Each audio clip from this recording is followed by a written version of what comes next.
Did you ever think, why do we procrastinate, even when we know it's harmful? Why do we delay important tasks until the last possible moment, only to feel stressed and overwhelmed later? If you have ever struggled with putting things off, whether it's work, studying, exercising, or even simple daily tasks, you are not alone. Procrastination is not just laziness. It's not about lacking discipline or motivation. It is a deeply ingrained psychological pattern, a conflict between different parts of the brain, and an emotional coping mechanism that keeps us stuck in a cycle of avoidance. This video will explore the real reasons behind procrastination, what's happening in your brain when you delay things, why you struggle to take action even when you know it's important, and most importantly, how to rewire your mind to break free from this cycle once and for all. The hidden science behind procrastination. Procrastination is often seen as a time management issue, but in reality, it is a problem of emotional regulation and brain chemistry.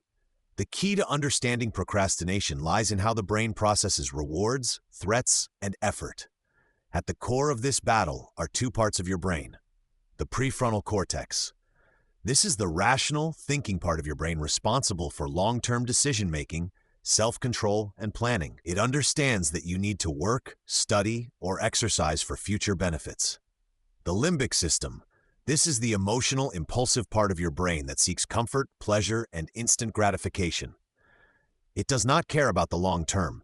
It only wants to avoid discomfort and seek pleasure in the moment. Whenever you face a difficult task, these two parts of the brain fight for control. If the limbic system wins, you end up procrastinating, choosing short-term pleasure over long-term rewards. This is why watching TV, scrolling on your phone, or doing anything except the important task feels so much easier. But why does this happen? Why does the brain resist tasks that we know will benefit us? Why do we procrastinate? The psychological triggers. Procrastination is not just about distraction. It is an emotional response triggered by deeper fears, anxieties, and learned habits. Some of the most common psychological reasons for procrastination include: 1. Fear of failure.